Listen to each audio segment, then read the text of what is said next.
and gentlemen, boys and girls, children of all ages, welcome to the one and only Rock and Wrestling Podcast. Glorious, no, I won't give in till I'm victorious, and I will defend. From far and wide and light years away, cast from the shadows and I light my way. You think you know me?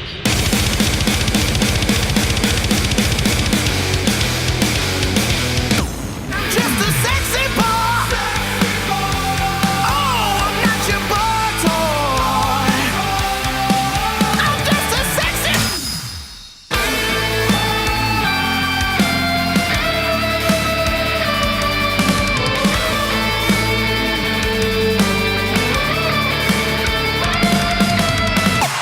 I am a real American.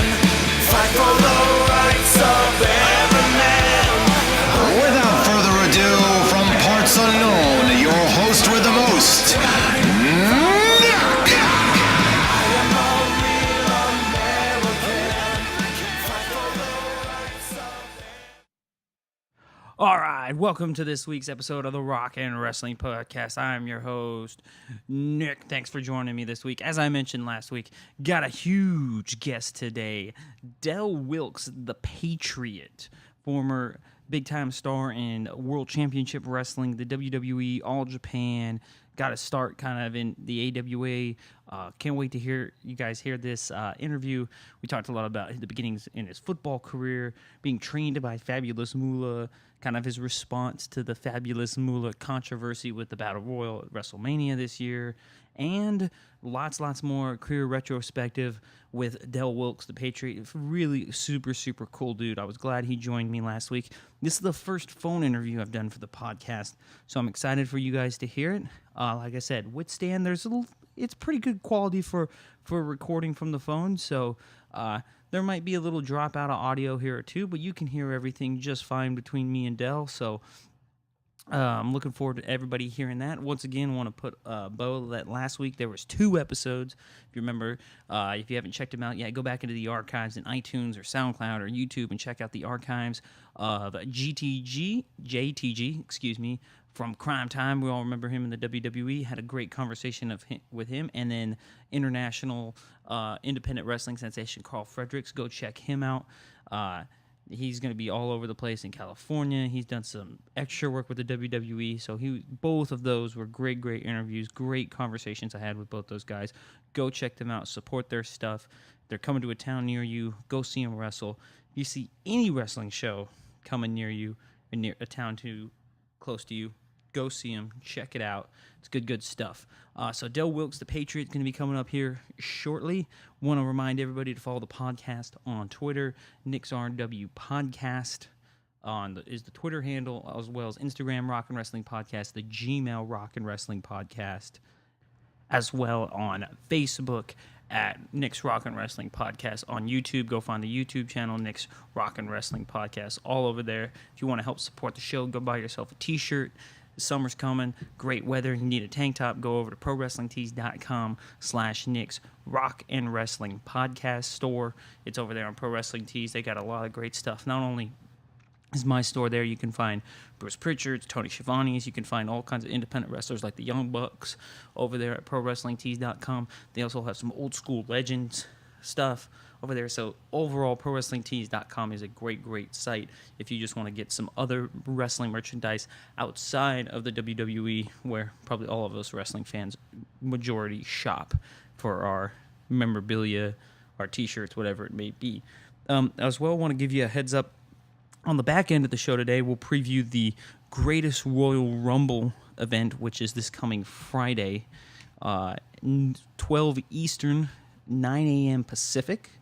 Probably for most of you, I have to work just like everybody else, so going to be watching it later that night.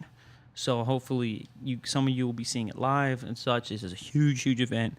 There is currently, right now, 10 matches scheduled with a 50-man Royal Rumble, which has never been done before. Every championship except the women's titles, which we'll talk about in the preview. But as I mentioned, Del Wilkes going to be coming up on the other side here, the Patriot.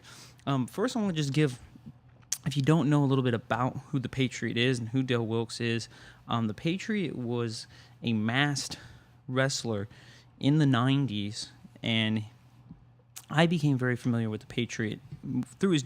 We talked a little bit about this in the interview, through his WWE work. That's when I first got introduced to him. At the time, Bret the Hitman Hart was playing a heel. He was playing this heel that had a very interesting dynamic that I don't think we've ever seen in pro wrestling, where he was hated in America but loved in Canada, because that's where Bret Hart is from. So it was a very interesting dynamic, and I remember the Patriot came out, and he was the All-American guy, and he was really jacked up, really in good shape, and he had a really cool gimmick, and I always liked his music. And we talked a little bit about this, too, that the music the Patriot used was Kurt Angle's music later on. But I really loved the Patriot gimmick. I thought the Patriot could have been a stud in the WWE. And then I went back as I became more enthralled with pro wrestling and found out that he was in WCW, was his first exposure on national television, as he was in a tag team with Buff Bagwell called Stars and Stripes. And I didn't realize till years later, I was like, man, the Patriot was in WCW first before he came to the WWE. Then you do all, as I am, obviously you could say obsessed with pro wrestling, went back, checked out, oh, well, he got in, really started in, AWA was his first scene. Oh, he did some stuff in Japan here. Oh, he got here. He's got a great documentary that came out about 3 years ago called The Man Behind the Mask, and we talked a little bit about it, and I definitely want to promote that. If you go to his website, I believe it's Del Wilkes, thepatriot.com, I believe, is something along those lines of that. If you listen to the interview, he gives it a couple of times. Go and support him. Buy the DVD from him. It's a great DVD. I've seen it. It's really good. It gives you not only a career retrospective,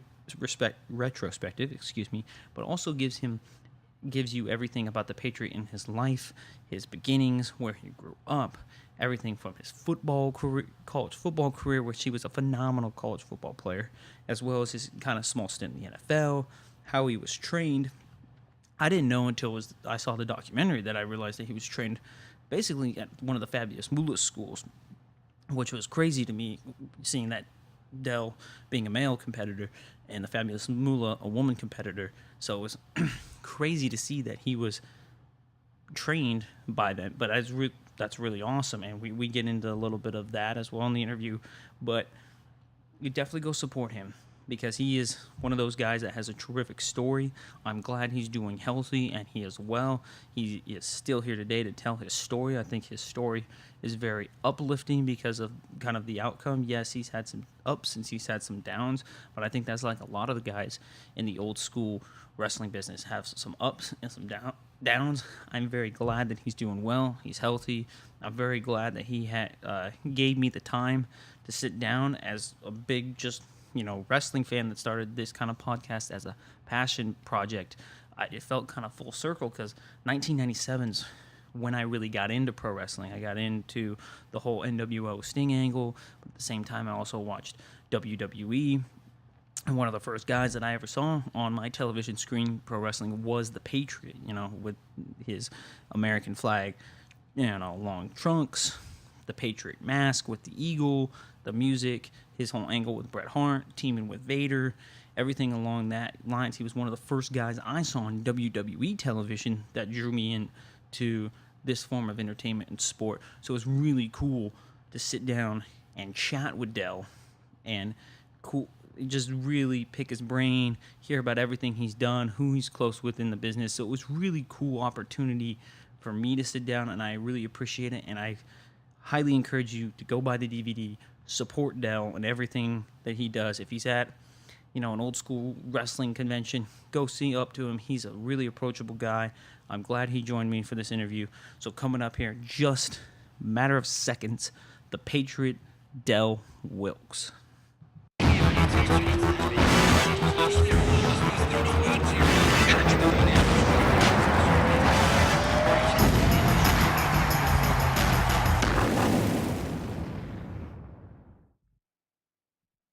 All right, I'm here with Del Wilkes, the Patriot. I'm glad you could join me on for this interview for the podcast, man. I really appreciate it.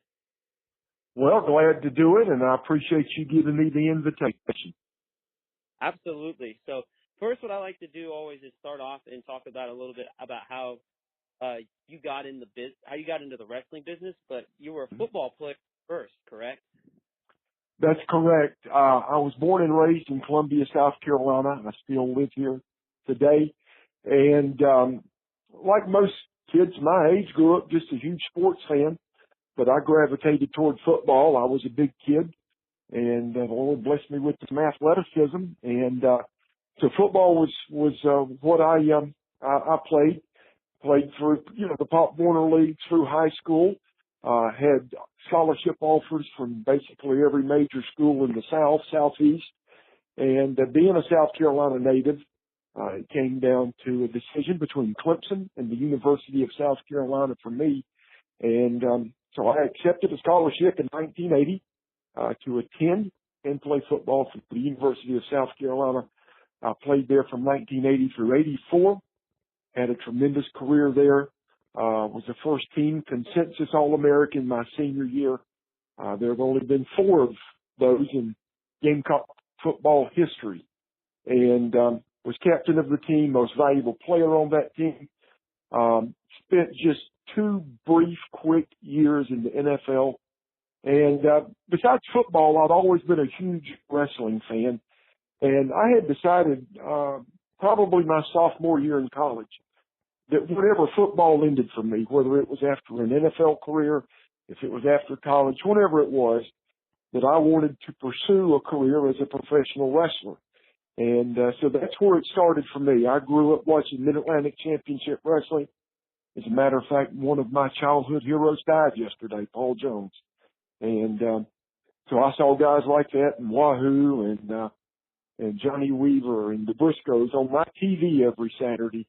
And dude, they just reached through that TV screen and grabbed me and still haven't let a hold of me till this day. So that's how it all started for me. Awesome. Yeah, that's good. Yeah, it's very sad with Paul Jones. Obviously, I'm going to date myself here and make you feel old since I'm only 29, but I do go back and watch all that great stuff. Losing Bruno Sammartino yesterday, too. I mean, great legend, too. I mean, like I said, I didn't grow up in that era, but still really, really good stuff to watch on the network or on YouTube because those guys are phenomenal. Yes, they were, both of them. So one of the things that I'm curious is because the business is so different today, when someone wants to break into the business, they can just go and, go on Google and search wrestling school. How much more difficult, because it was almost like a secret society, was it to break into pro wrestling back in your day? Well, I knew of or had heard of a few wrestling schools, in the Southeast. And so I called and checked a few of them out. But then it became a very easy decision for me. The fabulous Moolah, Lillian Ellison, is also a native of Columbia, South Carolina. She was born and raised here, died here, was here all her life. And I was certainly very aware of who Moolah was even before I broke into the business. And she had a school here in Columbia. And I called her up and inquired about the school, what it would cost, what it entailed, what I needed to expect. Matter of fact, I went to her house and met with her when we had this discussion. And it was more affordable than the other schools I had called about. But more important, it was home. It was right here in Columbia. It was a 20-minute drive from my house to get to Moolah's house.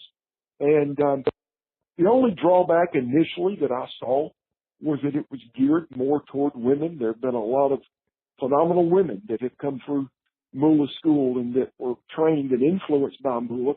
There had never been a successful male wrestler that had ever been through there. And to this day, there have been other male wrestlers that went through her school, but I was the only one that ever had any success. None of the other guys really ever had any success at all. So at first I thought that might be a little bit of a negative or a little bit of a drawback, but everything worked out good for me. It was great to be able to work with Moolah. She was 60-something years old at the time I went to her school. So she did get in the ring to do things with me, but she had those guys there that could. And of course, I learned other things from her.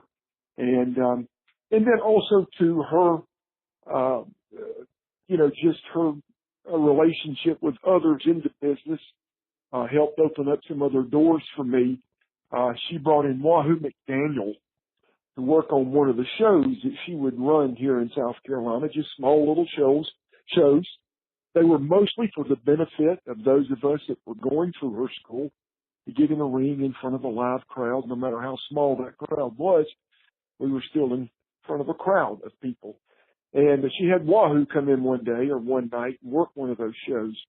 And I met Wahoo, and it was just an instant connection between he and I. And so we became fast friends, and the next step for me through that friendship with Wahoo was then relying on Wahoo to help me and further my training and help get me booked in places he was getting booked. So that was a good thing for me also.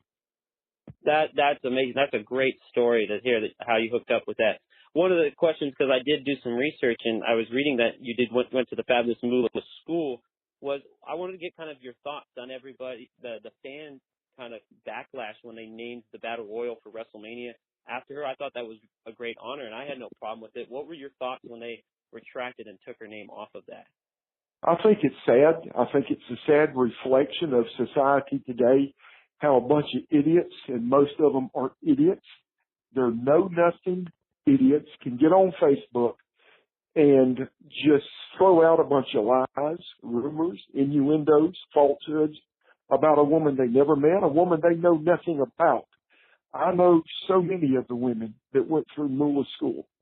I've had great relationships with them over the years. And believe me, they had disagreements with Moolah.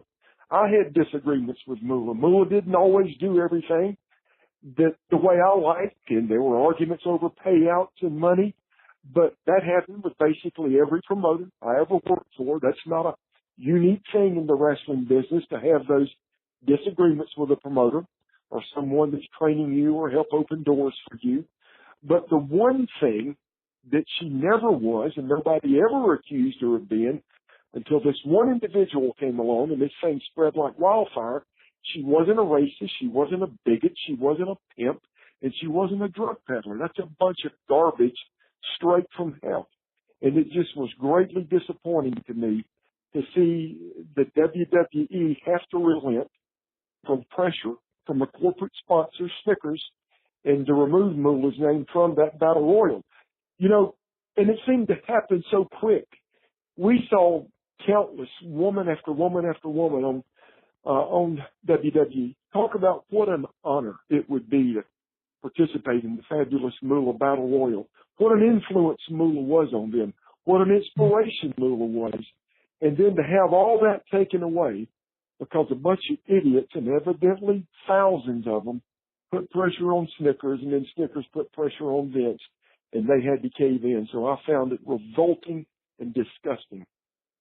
So did I. I thought, Fabulous Moolah for the longest time, even though I'm younger, was the one woman wrestler that I knew. Her and Mae Young did so much for the business. I thought it would be great. It was perfect honor to name the Battle Royal after. I thought, that, like you said, it's a reflection of society and people thinking that they want to get themselves over by doing bull crap like that. Absolutely. And listen, again, Moolah was not a perfect woman. I wasn't a perfect student. I'm not a perfect guy to this day. There's only been one of those that's ever walked the face of the earth. But I can assure you this, she was none of those things that she was accused of, and so many of the women that she trained and she influenced have now spoken out against that. And I thank them for taking that stand as well. Absolutely. So from there, you ended up kind of in Minnesota, correct? Working as the trooper. How did that come about through your connection with Wahoo? It did. I basically worked for Vern on two different occasions. Wahoo had a permanent home in Charlotte, North Carolina, which is about 90 miles from Columbia. And he was working for Vern at the time. He was still working in the ring, but also working behind the scenes and talent evaluation and booking talent. And he had come home for about 6 weeks. Vern and them took a break during the Christmas holidays.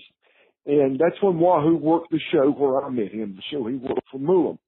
He then went back to Minneapolis and told Vern and Greg Gagne about me. And I ended up going up and working for the AWA. And that was the first time that I went there. I went up and worked just as Del Wilkes. Business was very slowed in. They were really just a TV company. The AWA was. They were on ESPN 5 days a week, Monday through Friday, from 4 to 5 o'clock Eastern time. But that was basically all they were doing. So we didn't have a lot of work to keep us busy. So again, they took about a 6 to 8 week break. I came back to Columbia. And then when they had some shows booked, they called me back up and said, hey man, head back up this way. We got some shows lined up and, we've got an idea that we want to present to you when you get up here. And so when I went back up the second time, that was when Vern and Greg and Wahoo laid out the idea of the trooper character and presented that to me. And I thought it was a great thing, a great opportunity. And, of course, being on ESPN 5 days a week, nationwide TV was also a very good thing for me. So even though they were a struggling company and really were just on life support at that time, it was still the opportunity to be on nationwide TV 5 days a week. And that was a big deal for me. That's awesome. Then you get the transition to the Patriot, and I've always been curious, who came up with this Patriot gimmick? Was it you? Was it Wahoo? Was it Vern? Who came up with this Patriot gimmick?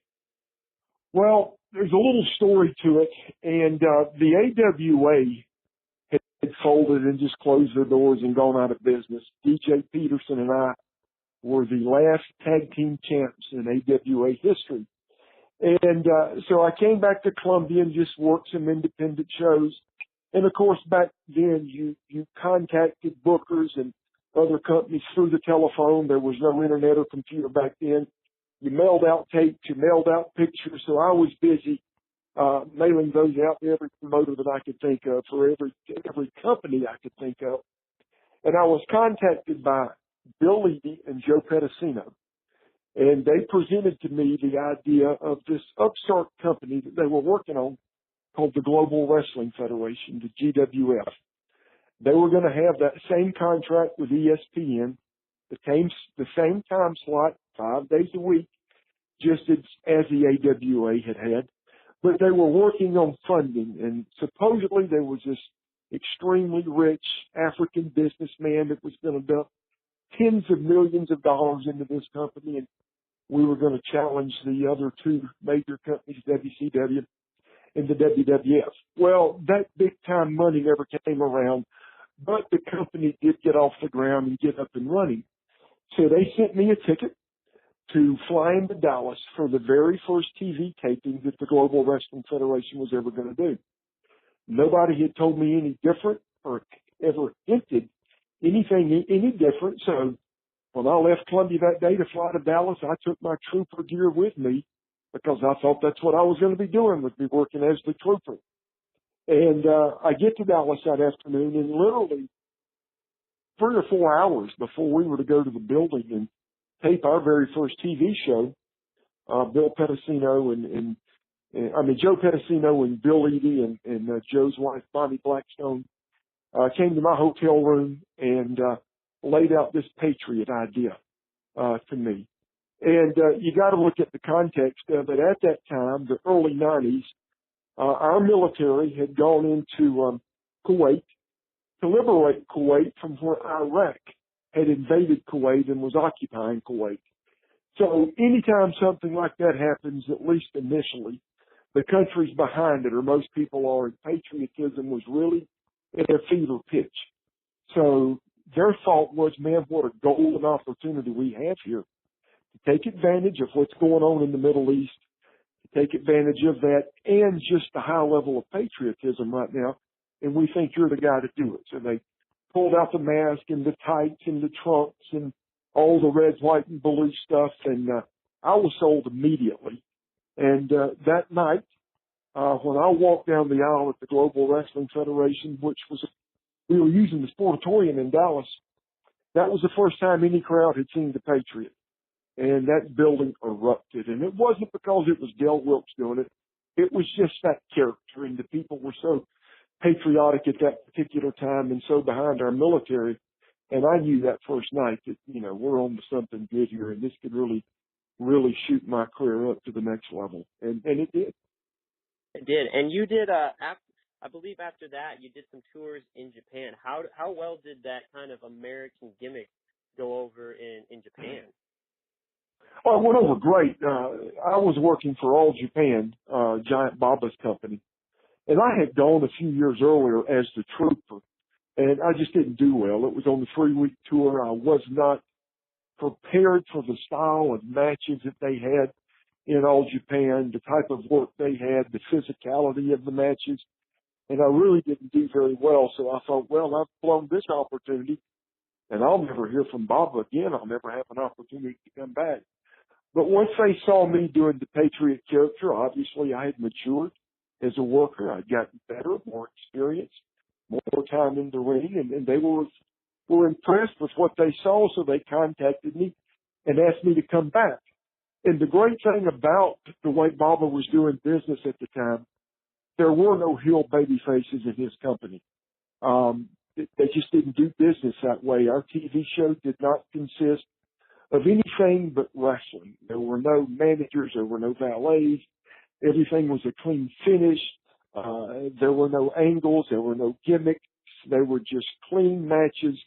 The believability of those matches and the quality of those matches were how we put butts in seats. So you didn't have the babyface heel concept there.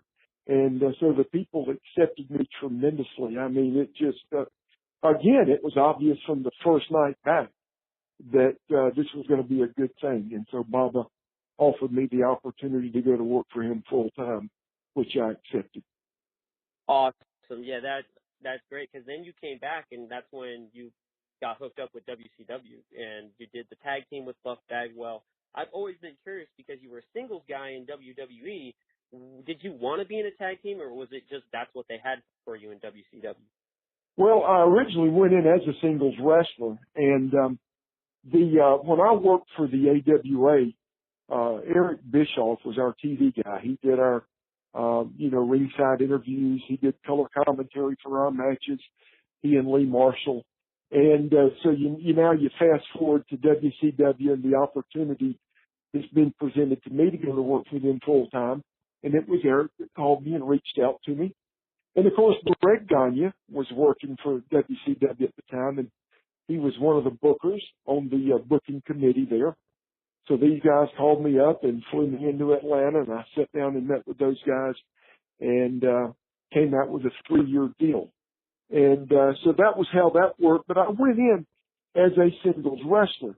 Now, at that time, there was still a pretty good importance placed on tag team wrestling, and they had some good tag teams there. They had the Nasty Boys and Harlem Heat and Pretty Wonderful with Orndorff and Roma. So tag team wrestling was still a big deal at that time, and they had Bagwell there, and who was still sort of an up-and-comer, not a big-time established name at that time, and they thought putting the two of us together would be a good thing. And I agreed. I wasn't against it at all. It wasn't something that I permanently wanted to do, but I liked the concept of it, and I liked the idea of it, and it just clicked, and it worked well. And as a matter of fact, we were WCW Tag Team Champs on 2 occasions there. Awesome. And one of the weird things that because I got introduced to you in WCW, then I saw you in the WWF again. What was the big difference in working between the two companies? When you worked in WCW, what did you notice was majorly different when you went over to the WWF? Well, there really wasn't a big difference. It's funny when I went to work for the WWF, and now people ask me, man, what was it like to go to work for Vince? I mean, what was it like to work for the WCW? And I tell them, folks, I'd worked for major companies before that. Giant Baba was doing as good a business as anybody on the face of the earth when I worked for him on both occasions. WCW was a worldwide company. So it wasn't like I was, uncomfortable in stepping up to anything any different than I was accustomed to. Now, the noticeable differences to me between WCW and WWF, was just the attitude of the boys and just the relationship of the boys. When I was in WCW, they signed Hogan and they brought Hogan in, and of course they brought Savage in, and they brought Beefcake, and they brought, Doug in and some other guys from the WWF.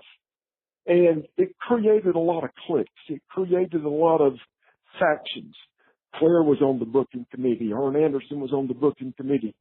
Greg Gagne was. Kevin Sullivan.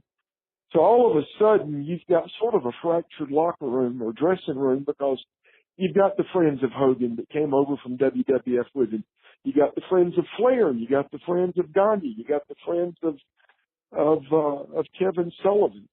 And it seemed like everybody had no trust in each other. There just wasn't a cohesiveness about it. There wasn't a unity about it. I found it to be very cutthroat. Just a situation I really, really did not like. So when I got to WWF, it was really different than that. It was a more cohesive locker room. Even though when I was in the WWF, there was the Bret Hart, Shawn Michaels issue, but outside of that, you still had a more cohesive group of guys that got together and functioned well together, as opposed to what it was like in WCW. But the style of matches were exactly the same. The biggest difference of any company I ever worked for was working for All Japan compared to the American companies I worked for. Now, there was the big difference, but WCW wasn't really that much different than WWF at the time. So that's very interesting. Yeah, because I think there's a narrative there that a lot of other wrestlers have told, and other boys have told, that there was a major difference between the two companies. But that is very interesting to find out that really there wasn't maybe that big difference, except for maybe the booking committee, right? Yeah, it was, and just because there were so many people on the booking committee, it just seemed to fracture the dressing room and fracture the boys. And half of them were trying to suck up to Hogan and kiss his butt, and the other half were trying to kiss Flair's butt. And whereas when I got to WWF, there was one guy in charge. I mean, while there were other people that bounced ideas off of Vince McMahon was the ultimate, final, supreme authority on everything. And I think things just work better when it's like that. So when you get to WWF, you get right in. This is when I really got introduced to you, because you had kind of got the rocket strapped to you right as you got into the program with Bret Hart. Sure. So you get there. How was it working with Bret? How was Bret towards you? Everything that went on in that run you had with him. Bret was great to work with. I don't know that off the bat he may have been that crazy about it. I was an established name. I mean, I'd worked all over the world for years at that time, so it wasn't like it was this unknown guy that came in out of the blue. I think initially he may have been a little hesitant because I wasn't an established WWF guy. But nonetheless, we got along great. And that wasn't the original plans when I went to work for Vince to put me in the program with Bret. It sort of morphed into that. As a matter of fact, the couple of interviews I had with Vince prior to working there, I flew up for a couple of interviews, and he just wasn't really that keen on the idea of a masked character. He just felt like at that particular time, with the dirt sheets and all the information that the fans had at their fingertips, they were a little more educated, a little more smartened up to accept a masked character. And my pitch to him was, Vince, everywhere I've worked, this thing has worked. I've been one of the top guys. I was the top guy in Global.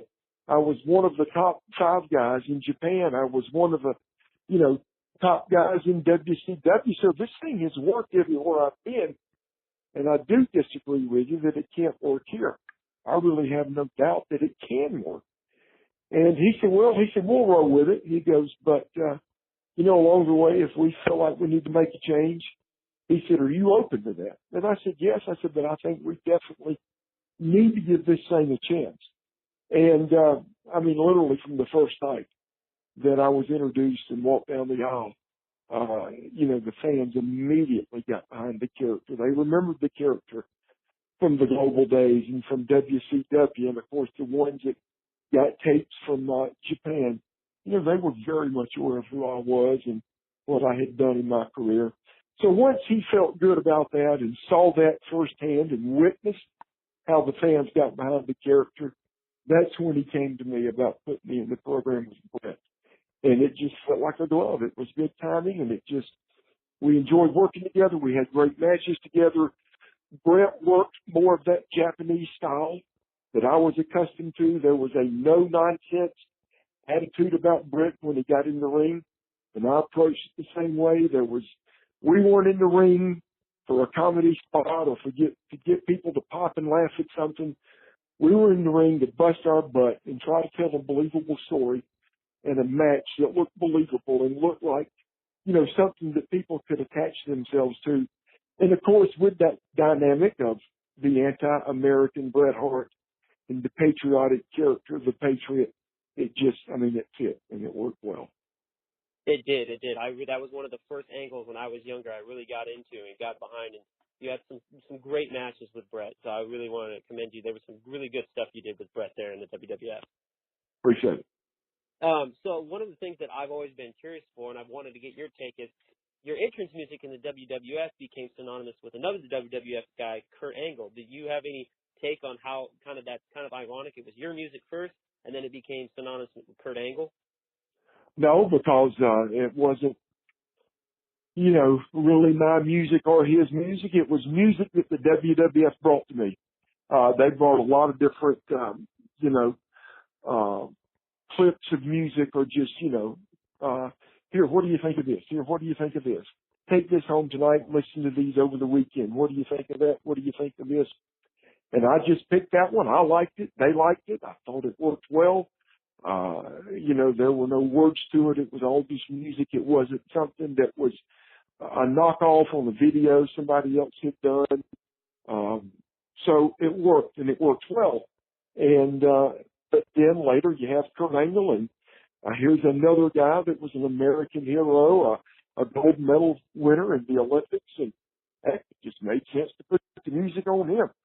So I thought it made sense with him, thought it made sense with me, and I never had a problem either way. I was fine with whatever they wanted to do with that music. It wasn't my music, it was theirs. Awesome. That's really cool. Right now, one of the questions I have is, who are some of your close friends in the business that you stay in contact with on the regular? Of course, Bagwell, Stan Hansen, Nikita Koloff. I stay in contact with Greg Gagne. I talk to Luger occasionally. I talk to Duggan occasionally since he lives in the same hometown I do. He's about 30 miles from where I'm at. I talk to Manny Fernandez quite a bit. So those guys, and others, but those are the ones that just come to mind right off the top of my head. Awesome. That's really cool to hear that you still got some good, close friendships from the business.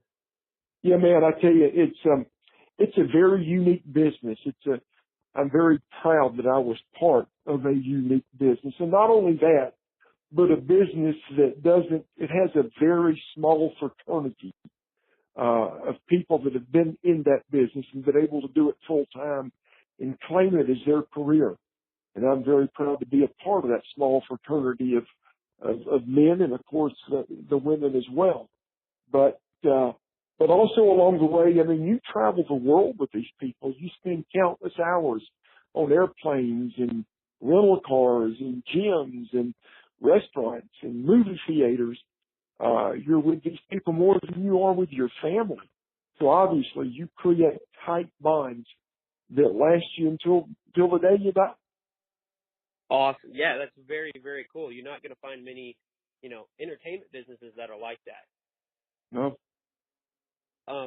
So finally, I want to talk about the documentary that came out in 2015. Can you give my listeners a little bit about what that documentary about your career and everything that's about and how that came about? Absolutely. A guy named Michael Elliott, who approached me, probably in 2014. He had done other documentaries about some of his favorite wrestlers, and I was honored when he told me. He said, "You were probably my favorite wrestler when I was a teenager, and watching you on Global, and even before that, watching you on the AWA." And he said, "You were my favorite wrestler." And he said, "I've been able to do docs on Ivan Koloff, on Jim Crockett Promotions, and on Magnum TA, and Harley Race, and Jimmy Valiant." And he said, "It would be an honor to do one on you."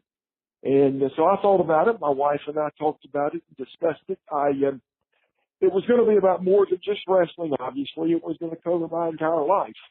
And there's a lot of things in there that there have been some unbelievable mountaintops and some unbelievable successes.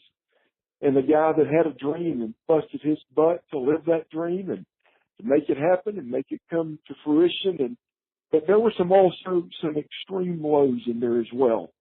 And that was going to be a part of it. And Michael said, "Are you going to be comfortable with basically just opening this thing up and just being transparent and say, here I am, warped and all?" Yeah, I had a major drug issue with prescription medication near the latter part of my career. I had some serious, devastating injuries that ended my career. And to deal with those injuries and to cope with them and to be able to work and continue to feed my family and make the kind of crazy money I was making and to continue to live that dream out, the medication helped me get through matches and helped me deal with the pain. And that was the reason I took it. It was never so that I could get hooked and almost ruin my life and almost lose my life. That was never the intention, but we wanted that to be a part of it as well. So we covered that as well, just the horrible addiction and the negative effect it had on my life. I mean, it literally ended up costing me my freedom. I went to prison over prescription forgery. And we wanted all of that to be in there, the good, the bad, the ugly, my football career, my family, my kids, the broken marriages that were a result of the drug abuse and life on the road. And we wanted all of it to be a part of it. And it has been unbelievably successful. We have, I've mailed those DVDs all over the world. Still people buy those things. And I've had such good response to it. I've had people tell me it was, there was so much involved here. I learned things I never knew about wrestling that I never knew about you, Del. I heard some funny stories that made me laugh. I saw an interview with a broken-hearted mother, my mom, that had to go visit her son in prison and the heartache that caused my family. So they laughed, they cried. It was informative. So I've had nothing but positive feedback about it. And I appreciate Michael and just the absolute wonderful job he did. And as a matter of fact, you can go to my website, www.delthepatriotwilkes.com, and purchase the DVDs. You can also purchase pictures, cards, masks, posters, any of that stuff. And it's at delthepatriotwilkes.com. It'll give you pricing, and of course, everything also is autographed. So it's just been a wonderful thing, the documentary, and a great experience, and so well done by Michael. Yes, the documentary was really, really well done. I enjoyed it. It was great. That's where I found out about you being trained by Moolah. It was great, and I'm glad that you're in good spirits and good health currently. Well, I really appreciate that. It was a battle, man, and there's been a lot of other guys and girls in our business that went through the exact same battle. And unfortunately, for so many of those, they lost their lives before they could get victory in that battle and overcome that addiction. And I'm just so thankful to family, to friends, and most importantly, the good Lord for bringing me through the other side where I can talk to you and other wrestling fans and my children and church groups and anybody that will listen about the struggles and the horrors of addiction. Absolutely. Del, I want to thank you once again for coming on and joining me. Great conversation. I loved hearing everything about this. Definitely, once again, where can everybody find your stuff? DelThePatriotWilkes.com. Perfect. Thank you for joining me today, man. Thank you, brother. I appreciate it. Thank you.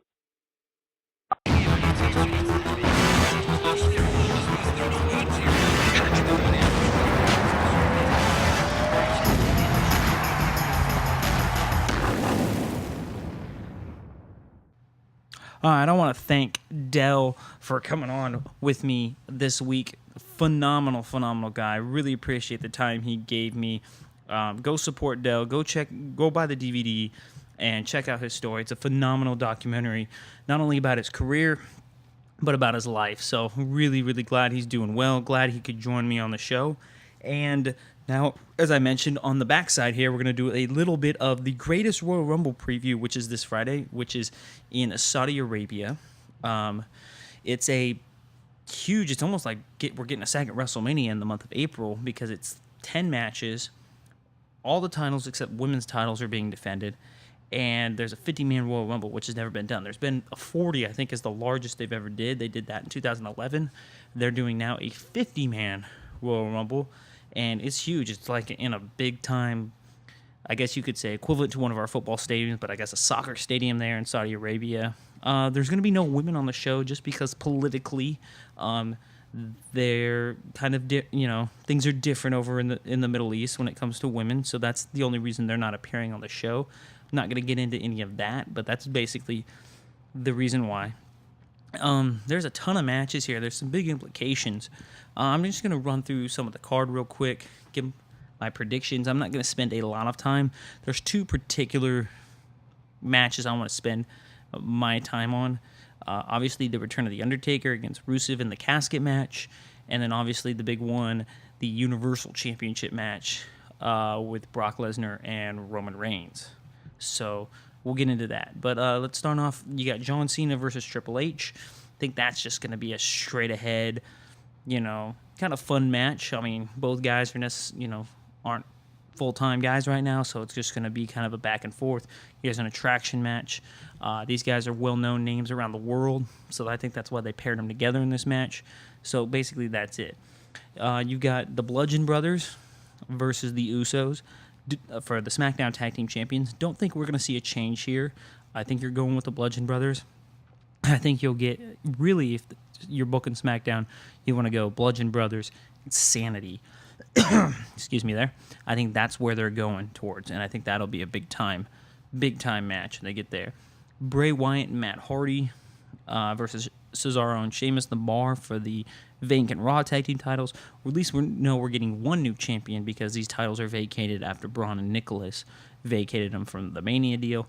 I want to lean towards saying that it's Bray and Matt Hardy because Cesaro and Sheamus were drafted to SmackDown in the Superstar Shakeup, but I have this feeling that the Bar might actually pull it out and go back to Raw because I've been reading reports that people are kind of backstage creatively. They're saying they snacked SmackDown a little too much.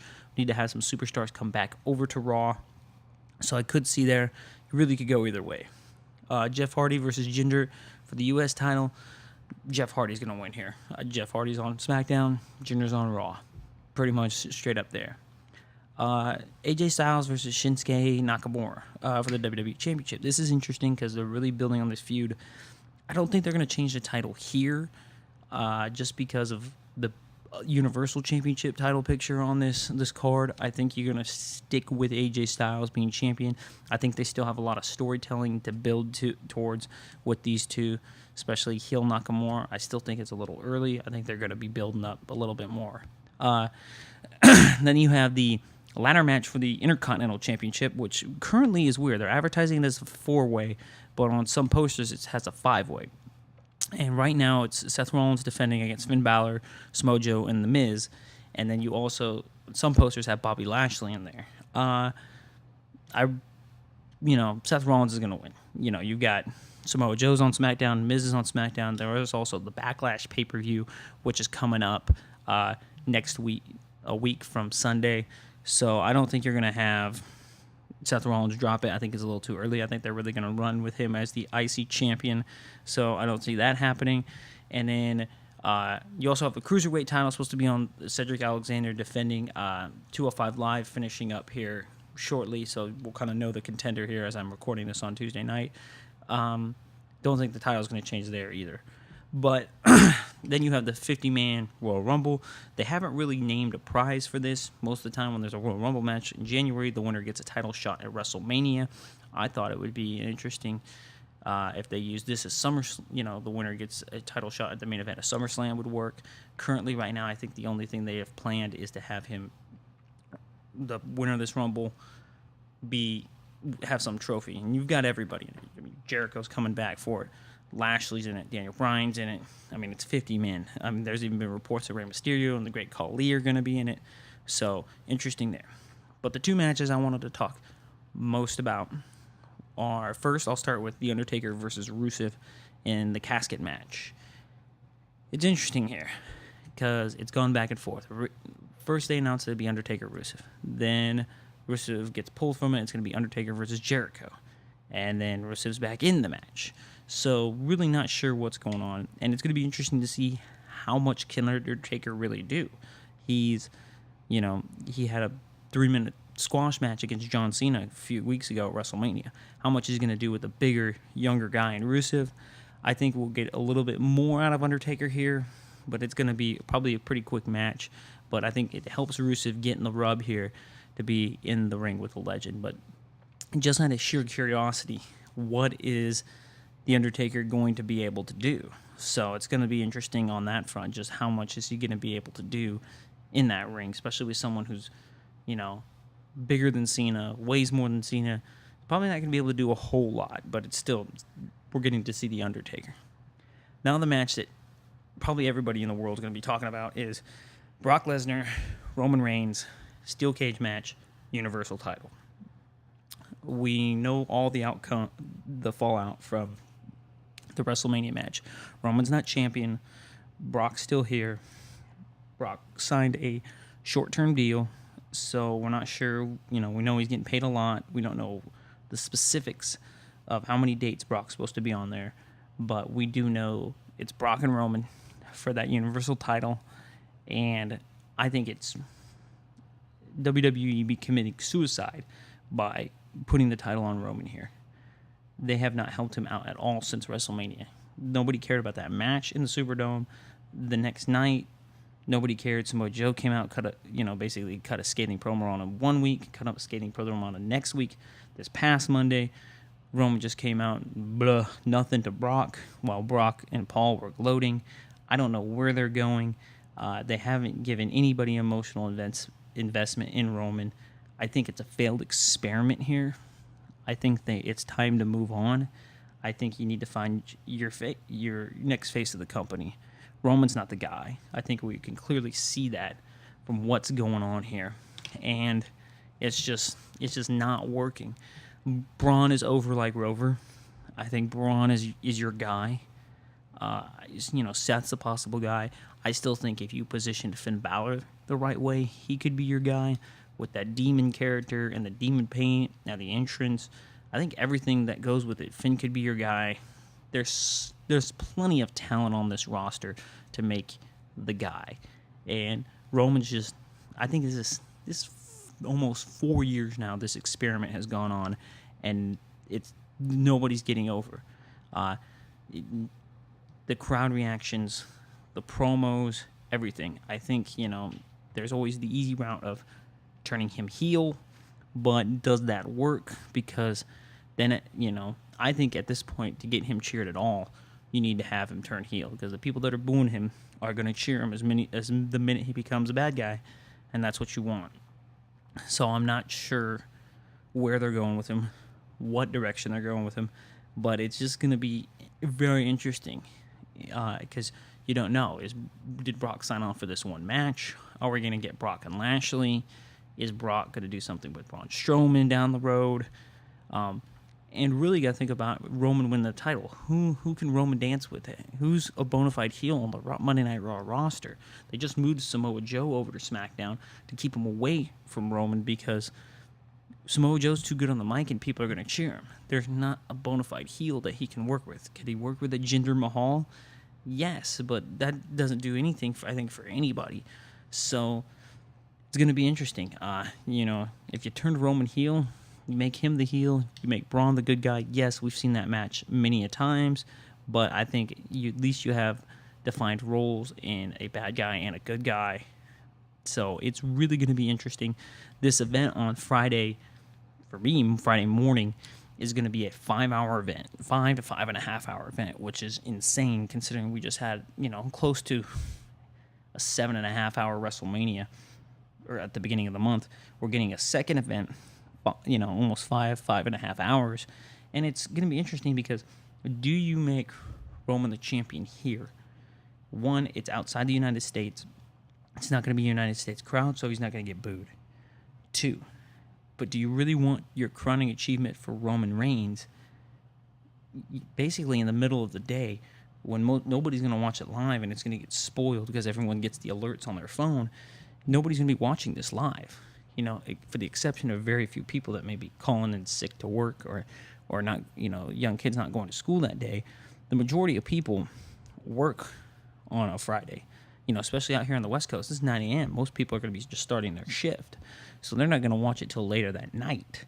So it's going to be interesting that you're going to have your crowning achievement moment with Roman Reigns basically in the middle of the day with nobody watching it live. So that's where I've almost got to wonder, does Brock retain and do they move away from Roman and give somebody else? Do they let Braun go and beat Brock? Do they put the belt on Lashley and give Lashley that opportunity?